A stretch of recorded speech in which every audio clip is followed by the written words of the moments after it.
রাসূলুল্লাহ সাল্লাল্লাহু আলাইহি ওয়াসাল্লামের একজন সাহাবী ছিলেন যার নাম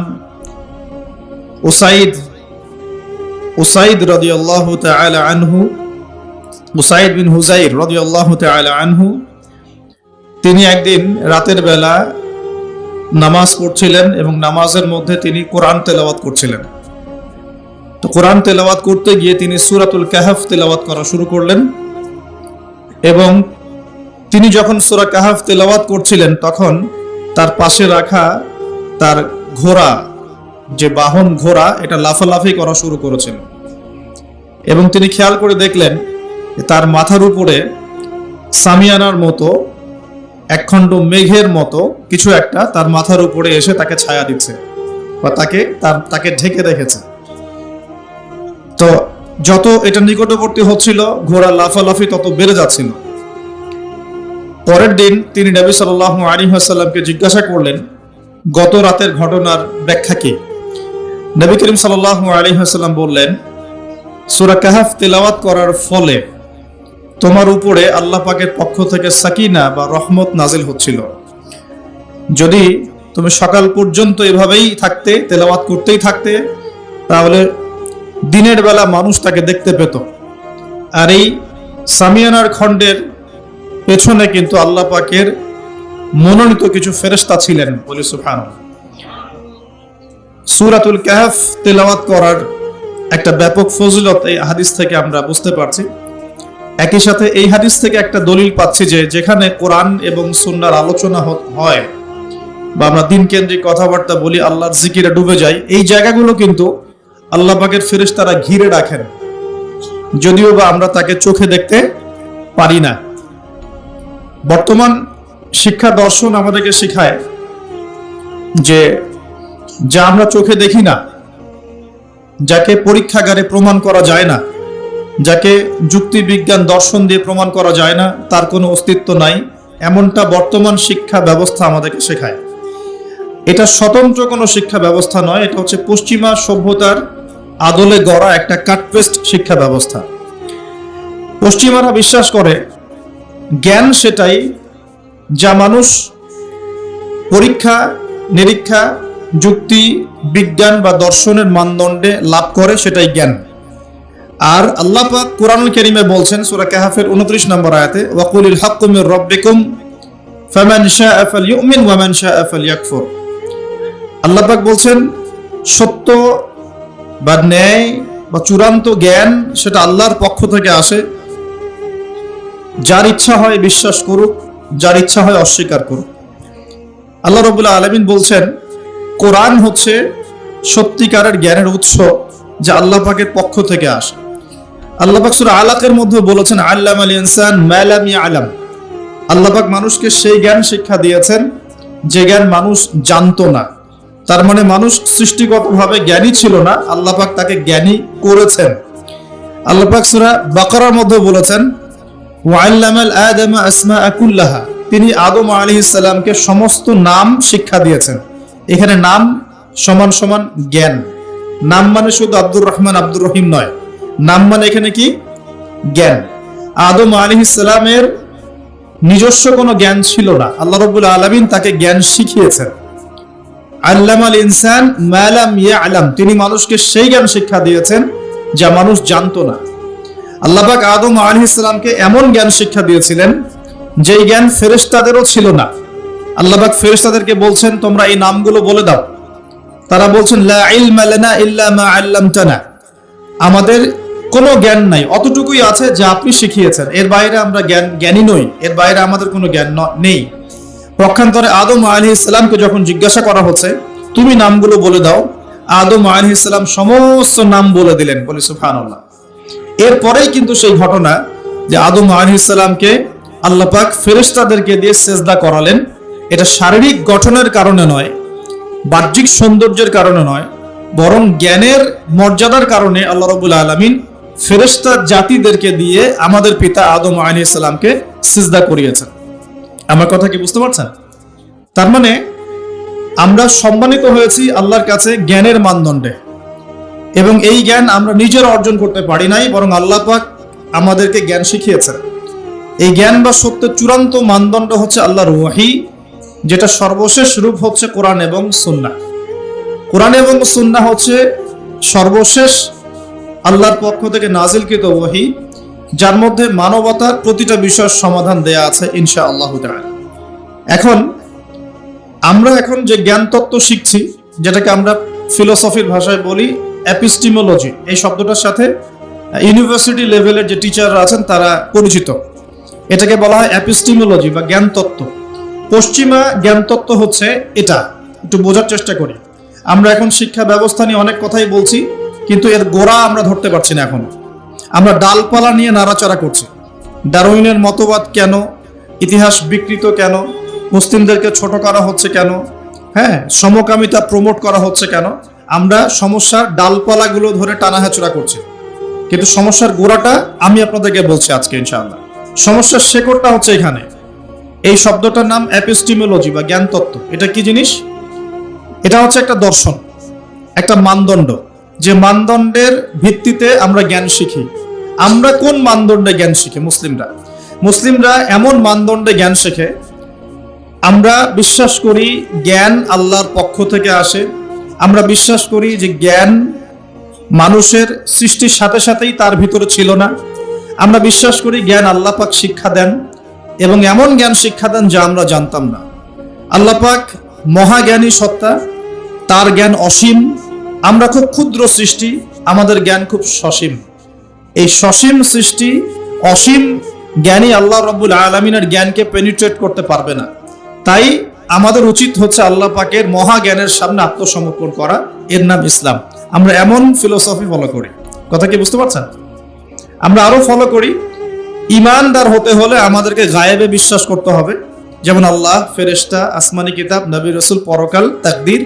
এগুলোর মধ্যে শুধু আসমানি কিতাব কোরআনই চোখে দেখা যাচ্ছে, এটা চোখে দেখা যাচ্ছে, বাকি আর কোনো কিছুই আমরা চোখে দেখছি না। আমরা আল্লাহকে দেখিনি, আমরা ফেরেশতাও দেখছি না, আমরা আগের আসমানি কিতাবগুলো দেখি নাই, শুধু কোরআন দেখছি। কোনো হতভাগা মুসলিম তো কোরআনও দেখে না, তাদের কথা স্বতন্ত্র। আমরা নবী রাসূলগণকেও দেখি নাই, এমনকি আমাদের নবী মুহাম্মদ সাল্লাল্লাহু আলাইহি ওয়াসাল্লামকেও দেখি নাই। আমরা পরকালের কোনো ধাপ দেখিনি, এবং আমরা তাকদীর বা ভাগ্যের ভালো মন্দও দেখি নাই, দেখেছি। তার মানে এই 6টা পিলার প্রতিটাই গায়েব বা অদৃশ্য। আমরা মুসলিমরা বিশ্বাস করি এই অদৃশ্যের জগতে বিশ্বাস না করা পর্যন্ত একজন ব্যক্তি মুমিন হতে পারবে না।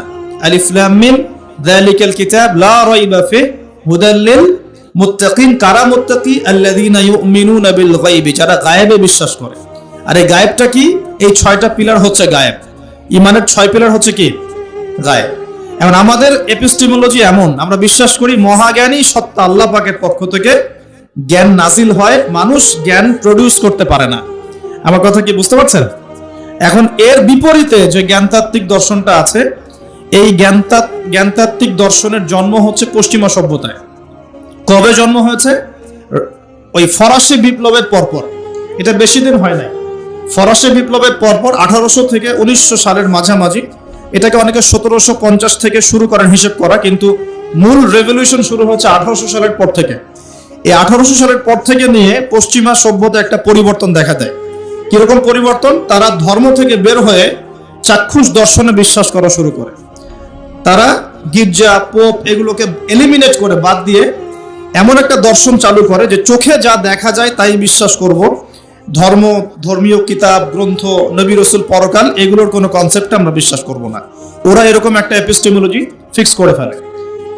আরো সহজ করে বলতে গেলে, তারা বিশ্বাস করে জ্ঞান সেটাই, সত্য সেটাই, বা ন্যায় অন্যায়ের মানদণ্ড সেটাই যা যুক্তি, বিজ্ঞান, দর্শন দিয়ে প্রমাণ করা যায় বা পরীক্ষাগারে প্রমাণ করা যায়। পরীক্ষা নিরীক্ষা পর্যবেক্ষণ দিয়ে যে সিদ্ধান্তে আসা যায় সেটাই হলো জ্ঞান। এই হলো ওদের দর্শন, এবং এই দর্শনটাকে কপি পেস্ট করে বিগত 100 বছরে সারা বিশ্বের বিভিন্ন কান্ট্রিতে ছড়িয়ে দেওয়া হয়েছে। এর মধ্যে কোনো মুসলিম কান্ট্রিও বাদ যায় নাই। এখন জ্ঞান তত্ত্ব নিয়ে যত কথা হচ্ছে, এর গোড়া হচ্ছে এখানে।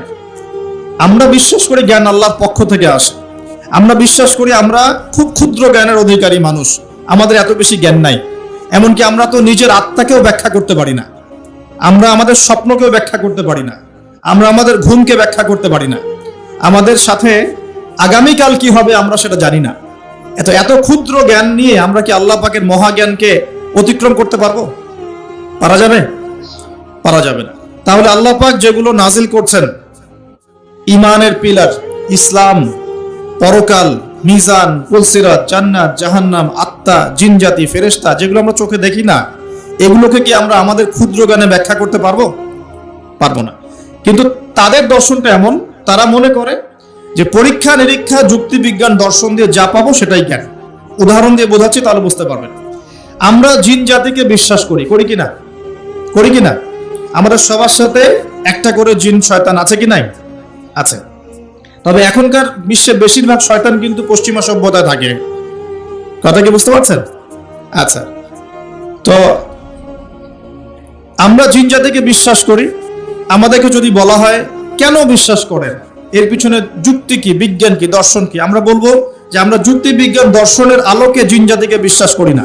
আমরা বিশ্বাস করি এই আলোকে আল্লাহ পাক বলেছেন, ওয়া মা খালাকতুল জিন্না ওয়াল ইনসা ইল্লা লিয়াবুদুন।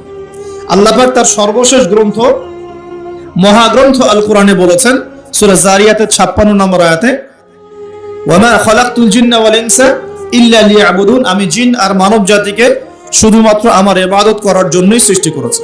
আল্লাহ পাক বলেছেন, আমি বিশ্বাস করি, এটাই আমার দর্শন। কারণ আমার জ্ঞান ক্ষুদ্র, আল্লাহর জ্ঞান অসীম। আমি যা জানি না আল্লাহ পাক সেটা জানেন। এই হলো আমাদের সহজ সরল দর্শন।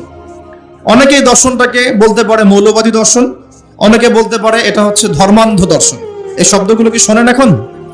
এই শব্দগুলো এই কারণেই বলা হয়, যেহেতু আপনি বলছেন যে আমি আল্লাহর কথা চোখ বন্ধ করে বিশ্বাস করি, এই কারণে তারা আপনাকে বলবে আপনি ধর্মান্ধ। কথাটা কি বুঝতে পারছেন? আর আমরা কোরআন এবং হাদিস ঘাটাঘাটি করে দেখছি, এরকম ধর্মান্ধ না হতে পারলে আপনি মুসলিম হতে পারবেন না। কথা কি বুঝতে পারছেন? আল্লাহ পাক যা বলেছেন চোখ বন্ধ করে বিশ্বাস করার নাম ইসলাম। এখানে প্রশ্ন করলে আপনি কি হয়ে যাবেন? আপনি কিন্তু আল্লাহ দ্রোহী হয়ে যেতে পারেন। এখন পশ্চিমারা বলছে যে জিন জাতিকে তারা বিশ্বাস করে না। কেন বিশ্বাস করে না? কারণ জিনকে আপনি যুক্তি দিয়ে প্রমাণ করতে পারবেন না, বিজ্ঞান দিয়ে এখনো প্রমাণ করতে পারেন নাই, কোনো দর্শন দিয়ে প্রমাণ করতে পারছেন না।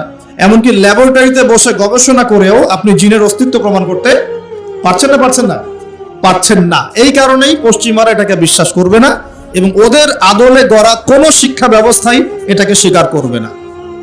আমি কি বোঝাতে পারছি সমস্যার গোড়া কোথায়? সমস্যার গোড়াটা এই জ্ঞানতাত্ত্বিক দর্শনে, যেটাকে আমরা বলি এপিস্টেমোলজি। আমরা বলছি আমরা ফেরেশতায় বিশ্বাস করি, ফেরেশতায় বিশ্বাস করি। কেন বিশ্বাস করি?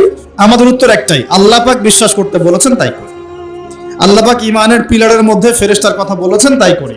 তার নবী মুহাম্মদ সাল্লাল্লাহু আলাইহি ওয়াসাল্লাম আমাদেরকে বিশ্বাস করতে বলেছেন, হাদিসে আছে, কোরআনে আছে, এই কারণে করি। এখন আপনার বিশ্বাসকে তারা বলতে পারে ধর্মান্ধ বিশ্বাস, মৌলবাদী কনসেপ্ট। এখন প্রশ্ন হচ্ছে তারা কেন বিশ্বাস করে না? উত্তর, ফেরেশতাকে আপনি পরীক্ষা নিরীক্ষা পর্যবেক্ষণের মাধ্যমে প্রমাণ করতে পারবেন না। ল্যাবরেটরিতে বসে ফেরেশতার অস্তিত্ব আপনি প্রমাণ করতে পারবেন না। আপনি কোনো যুক্তি বিজ্ঞান দর্শন দিয়ে ফেরেশতার অস্তিত্ব প্রমাণ করতে পারবেন না। এই জ্ঞান আল্লাহ পাক আপনাকে দেন নাই। এখানে জ্ঞানতাত্ত্বিক পার্থক্য। আমরা আল্লাহতে কেন বিশ্বাস করি, কেন ধর্মে বিশ্বাস করি? কারণ আমরা আল্লাহ রাব্বুল আলামিনকে অদৃশ্যে বিশ্বাস করি, না দেখেই বিশ্বাস করি, এবং আল্লাহ পাকের সর্বশেষ আসমানি কিতাব কোরআন এবং তার ব্যাখ্যা হাদিসে বিশ্বাস করি। এখানে আল্লাহ পাকের অস্তিত্ব আল্লাহ পাক জানান দিয়েছেন, আমরা বিশ্বাস করি। তারা বিশ্বাস করে না কেন? কারণ তাদের দর্শন হচ্ছে আল্লাহকে দেখা যায় না, তাই বিশ্বাস করি না। ফেরেশতাদেরকে দেখা যায় না, বিশ্বাস করি না। আত্মাকে দেখা যায় না, কিন্তু বিশ্বাস করে। স্বপ্ন এর ব্যাখ্যা করা যায় না, কোনো কোনো ক্ষেত্রে বিশ্বাস করে। তারা কবরের আযাব, পরকাল, জান্নাত, জাহান্নাম, মিজান, পুলসিরাত এগুলো তো বিশ্বাস করে না, কারণ এগুলোকে আপনি ল্যাবে প্রমাণ করতে পারছেন না। এই জ্ঞানতাত্ত্বিক পার্থক্যের কারণেই এখনকার যে জ্ঞান চর্চার জগৎগুলো বা শিক্ষাক্ষেত্রগুলো, এগুলো দুই ভাগে ভাগ হয়ে গেছে। এক ভাগ আল্লাহ পাকের ওহীতে বিশ্বাসী আস্তিক এবং আনুগত্যশীল শিক্ষা ব্যবস্থা, আরেকটা হচ্ছে আল্লাহ পাকের অস্তিত্বে অবিশ্বাসী নাস্তিক এবং কুফরি শিক্ষা ব্যবস্থা। আমি কি বোঝাতে পারছি? এই দুই ভাগে এটা ভাগ হয়ে গেছে। এই দুই ভাগে কি হয়েছে? ভাগ হয়ে গেছে। এখন কোরআন এবং সুন্নাহ ভিত্তিক শিক্ষা ব্যবস্থায় কিন্তু মানব জীবনের সমস্ত সমস্যার সমাধান আছে। কিন্তু এখানে গিয়ে আমরা কোরআন সুন্নাহকে হাতে নিয়ে বৈষয়িক বিষয়গুলোকে চ্যালেঞ্জ করতে ব্যর্থ হয়েছে। কোনো কোনো ক্ষেত্রে কোরআন সুন্নাহকে হাতে নিয়ে আমরা অর্থনীতিকে চ্যালেঞ্জ করতে পারছি না, রাজনীতিকে চ্যালেঞ্জ করতে পারছি না, বিজ্ঞানকে চ্যালেঞ্জ করতে পারছি না, প্রযুক্তিকে চ্যালেঞ্জ করতে পারছি না, কিন্তু কোরআন সুন্নাহ আমাদের হাতে আছে। এটা আমাদের সমস্যা, এটা কোরআন সুন্নাহর সমস্যা নয়। এটা কাদের সমস্যা? এটা আমাদের ব্যর্থতা বা আমাদের সমস্যা, যে আমরা কোরআন সুন্নাহকে হাতে নিয়েও কোনো কোনো ক্ষেত্রে চলমান বিশ্বের সংকট মোকাবেলা করতে পারছি না। এটা কিন্তু সত্য কথা। যদি পারতাম তাহলে তো গোল্ড ইজ মানি এই কথাটাকে ব্যাখ্যা করে বোঝাতে হতো না। অনেকদিন আগে যখন বলেছিলাম যে পেপার মানি অরিজিনাল ইসলামিক কারেন্সি না, অনেক ট্রলের শিকার হয়েছে এবং এখনো হচ্ছে, কিন্তু এখনো বোঝাতে ব্যর্থ হচ্ছে আমরা যে গোল্ড ইজ মানি। তো কোরআন সুন্নাহর মধ্যে কিন্তু হেদায়েত এটা আছে, তারপরে কেন বুঝতে পারলো না? বিকজ এটাকে হাতে নিয়ে সে অর্থনীতি চ্যালেঞ্জ করতে পারে নাই। তা আমরা এখানে কমপ্লিট কোড অফ লাইফ পেয়েও চলমান বিশ্বের সংকটগুলো অনেক ক্ষেত্রে মোকাবেলা করতে পারছি না। আর এদের উদ্দেশ্য কি? এই কুফরি যেটা দর্শন, যেটা আল্লাহর অস্তিত্বে বিশ্বাস করে না, পরকালে বিশ্বাস করে না, ফেরেশতায় বিশ্বাস করে না, চাক্ষুষ যা দেখে এর বাইরে কিছুই বিশ্বাস করে না, এই শিক্ষা দর্শনের উদ্দেশ্য হচ্ছে শুধুমাত্র দুনিয়ার কনস্ট্রাকশন, দুনিয়ার ইকোনমিক্স, দুনিয়ার পলিটিক্স, দুনিয়ার ফাইন্যান্স, দুনিয়ার প্রযুক্তি, অনলি দুনিয়া। পরকালীন কোনো চেতনা এদের মধ্যে আপনি পাবেন না। এই দুটো একটা পার্থক্য।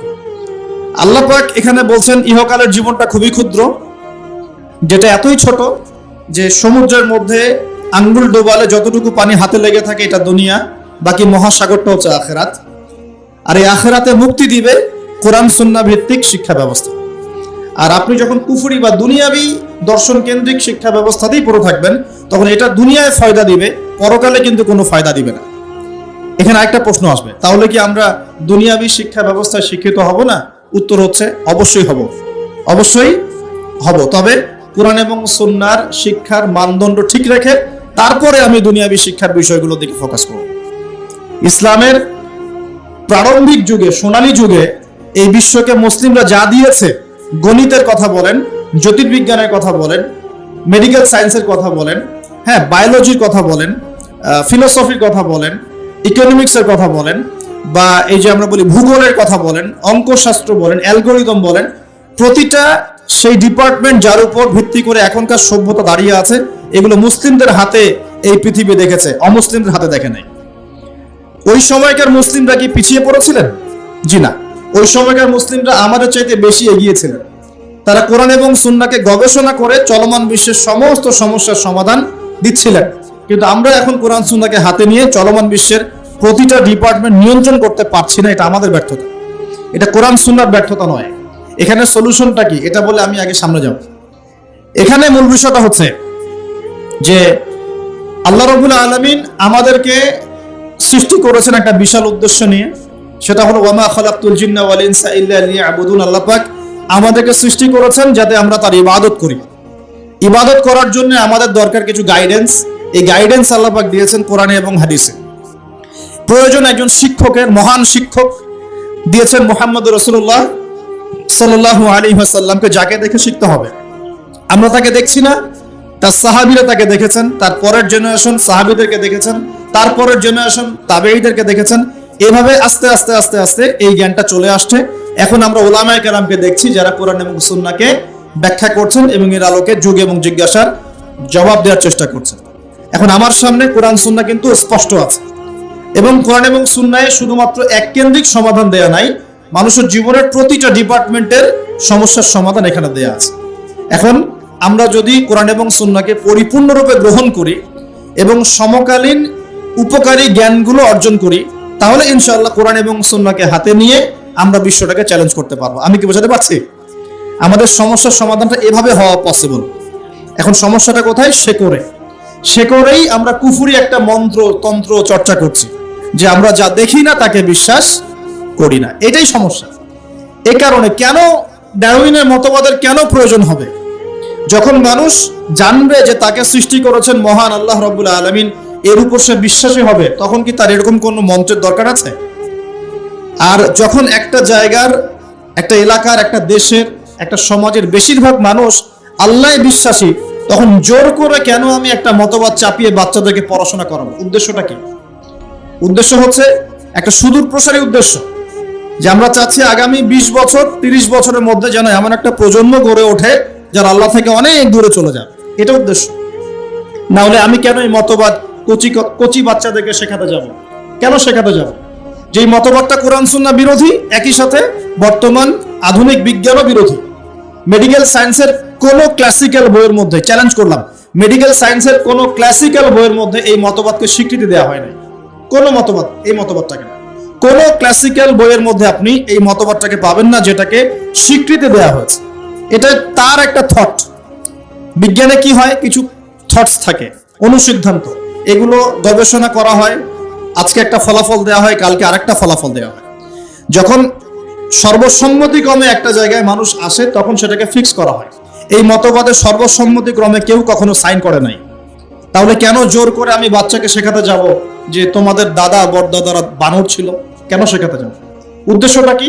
আমি চাচ্ছি একটা প্রজন্ম গড়ে উঠুক, যে প্রজন্ম আস্তে আস্তে আস্তে আস্তে আল্লাহ থেকে দূরে সরে যাবে, ওদের ব্রেইনটা ওয়াশ করা থাকবে এবং ওদের ভিতরে আপনি আর ইসলাম ইনস্টল করতে পারবেন না।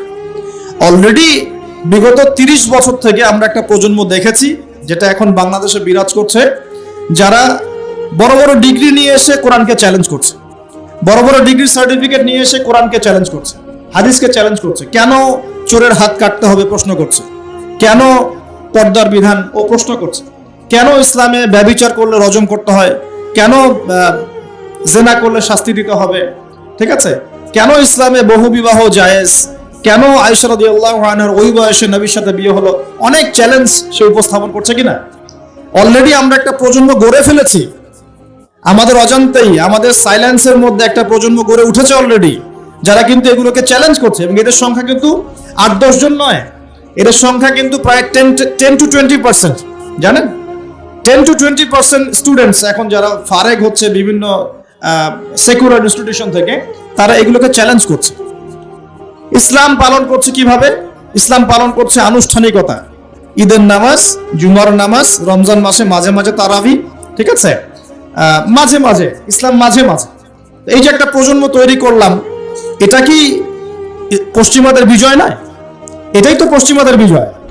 আর এর উপর আবার ওই যে বলে না, মরার উপর খরার ঘা, বলার কথা আছে না, মরার উপর খরার ঘা। একটা প্রজন্ম অলরেডি তৈরি হয়েছে, এখন নতুন একটা প্রজন্ম আমরা তৈরি করতে চাচ্ছি যে সরাসরি আল্লাহকেই অস্বীকার করবে। নাউজুবিল্লাহ।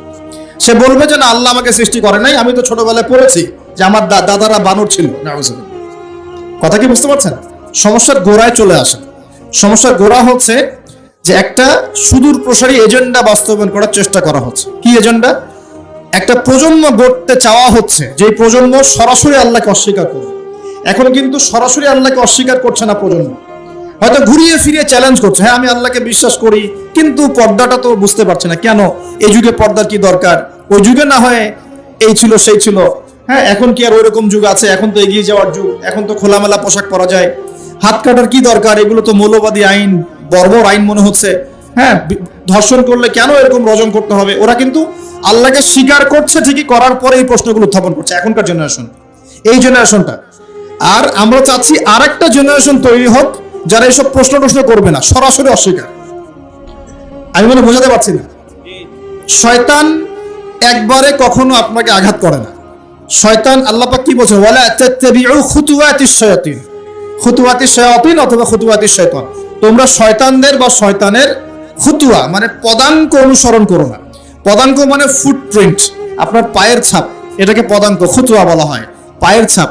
আপনি কি পায়ের ছাপে এক লাফ দিয়ে এক জায়গায় যান, নাকি স্টেপ বাই স্টেপ যান? বলেন তো। স্টেপ বাই স্টেপ এটা চালু করার চেষ্টা করা হচ্ছে, স্টেপ বাই স্টেপ।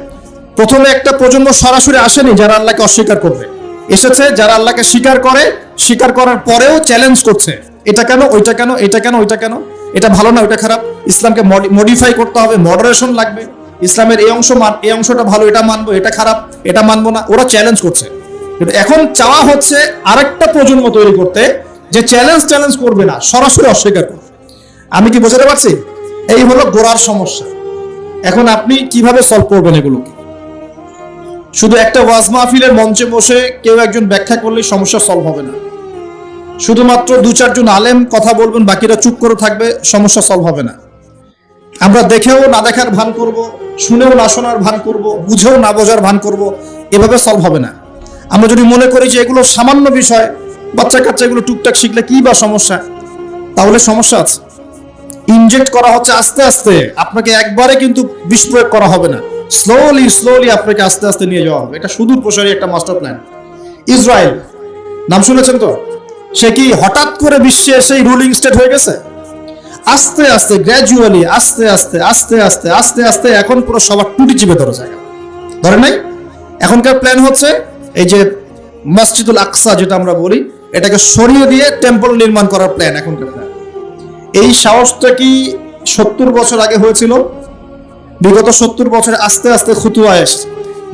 ব্রিটেনের হাত ধরে ধরে চলেছে কয়েকদিন, আমাকে সাপোর্ট দাও, আমাকে সাপোর্ট দাও। ব্রিটেন সাপোর্ট দিয়েছে। কোন ব্রিটেন যে 200 বছর আমাদেরকে শাসন করেছিল, মনে আছে? ওই 200 বছরের শাসনে মুসলিমরা ওদের বিরুদ্ধে বিদ্রোহ করে নাই, যুদ্ধ করে নাই, জিহাদ করে নাই। তিতুমিরের নাম মিটিয়ে দেওয়ার চেষ্টা করা হচ্ছে, হাজী মোহাম্মদ শরীয়তুল্লাহর নাম মিটিয়ে দেওয়ার চেষ্টা করা হচ্ছে। ফারায়েজি আন্দোলন একটা বিশাল আন্দোলন ছিল না, ওটা আস্তে আস্তে স্কিপ করা হচ্ছে কি না? ব্রিটিশ পিরিয়ডে কি মুসলিমরা তাদেরকে দমন করার জন্য প্রচেষ্টা চালায় নাই, নাকি মুসলিমরা চুপ করে বসেছিল? কোনটা? মুসলিমরাই তো অগ্রগামী ছিল। ওই ব্রিটেনের হাত ধরেই সে আস্তে আস্তে এগিয়েছে, ব্রিটেন ওকে জায়গা করে দিয়েছে। অটোম্যান এম্পায়ারও যখন ডিফিটেড হলো 1914 সালের দিকে, তখন ওই জেরুজালেমটা খালি করে ব্রিটেন বলেছে তোমরা এখানে থাকো, ওদের জন্য জায়গা খালি করে দেওয়া হয়েছে। ওরা তখন এখানে এসে কেবল ওই বসতি স্থাপন করা শুরু করেছে, রোহিঙ্গাদের মতো কেবল বসতি স্থাপন করা শুরু করেছে।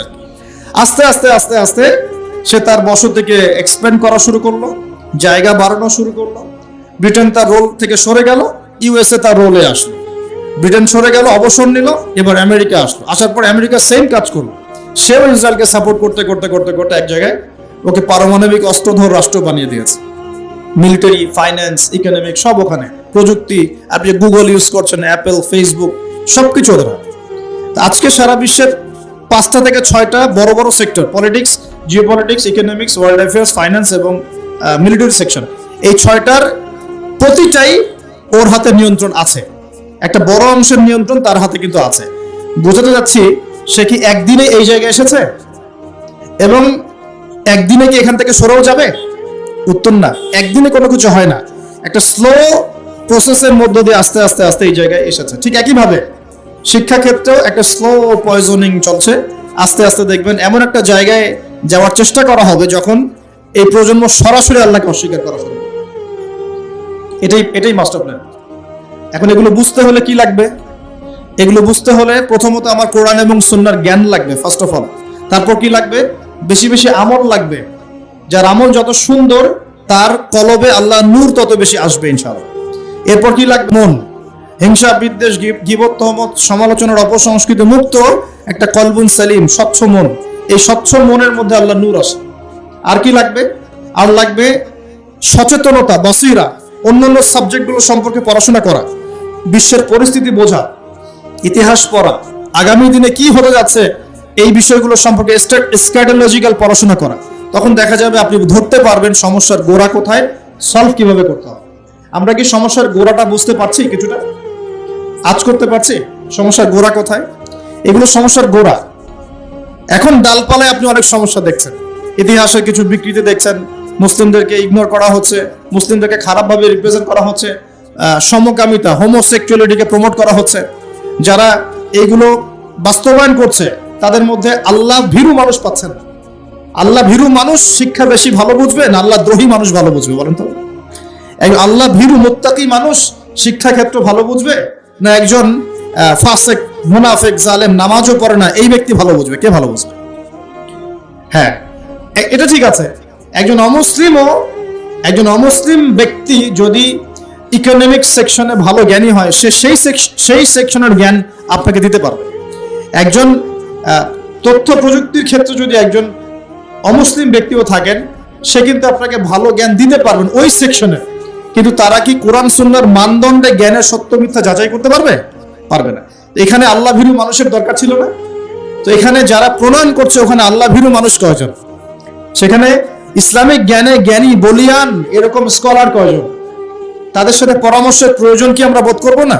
একটা কিছু লঞ্চ করার আগে আমাদের বাচ্চারা কি শিখবে, কি পড়বে, ওদের ভবিষ্যৎ কি হবে, কেন ওদেরকে এগুলো শেখাবো, কেন ইসলাম শেখাবো না, কেন নামাজ পড়াবো না, কেন কোরআন শিক্ষাকে বাধ্যতামূলক করব না, কেন আমি নামাজকে বাধ্যতামূলক করব না, কেন আমি মুসলিম অমুসলিমের মধ্যে ফ্রি মিক্সিং চালু করব, আলাদা করে স্বতন্ত্র করে কেন পড়াতে পারবো না, কেন আমি মেয়েদের মধ্যে ছেলে টিচারকে পড়াতে পাঠাবো, কেন ছেলেদের মধ্যে মেয়ে টিচারকে পড়াতে পাঠাবো, ফ্রি মিক্সিং কেন করবো, কেন আমি ইসলামিক অনুশাসনগুলো মেনে চলবো, এগুলো জানার বোঝার জন্য কি ইসলামপন্থী মানুষের সাথে পরামর্শ করার দরকার নেই? পরামর্শ কে করতে যায়? সবাই যে যার মতো কাজ করছে। এর ফল কিন্তু শুধু আমরা ভোগ করবো তা নয়, যারা এগুলো লঞ্চ করছে তাদের বাড়ির সন্তানরা এর ফল ভোগ করবে। দেখে নিন, কথা বুঝতে পারছেন না?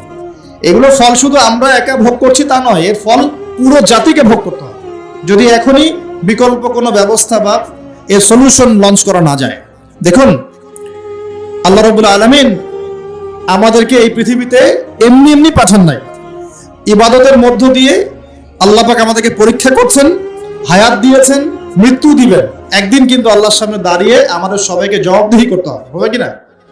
আমি যদি কোনো ভালো কিছু চালু করে যাই, তাহলে যত মানুষ এই ভালো দিয়ে উপকৃত হবে সমস্ত নেকি কিন্তু আমি পাবো ইনশাআল্লাহ। একই সাথে আমি যদি খারাপ কিছু চালু করে যাই, যত মানুষ এই খারাপে ইফেক্টেড হবে সব গুনাহ কিন্তু আমার কাঁধে আসবে। এটা বুঝেই আমাকে কাজ করা উচিত। আল্লাহ পাক আমাদেরকে তৌফিক দান করুন বলে আমিন।